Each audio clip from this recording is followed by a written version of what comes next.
Once you're done changing your oil, most newer vehicles, you're going to need to reset the oil status indicator in the vehicle. You're going to want to check your owner's manual to see what the process is, because every vehicle is different.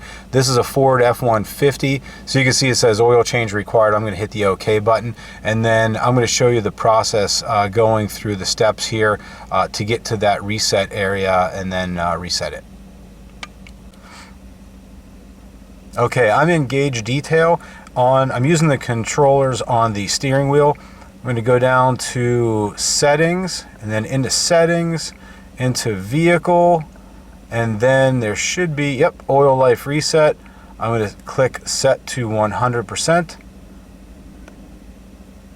and I'm going to hold it to reset it. Oil life set to 100%, and you're good to go. I'm going to get out of that and back up into the gauge mode, and I'm done.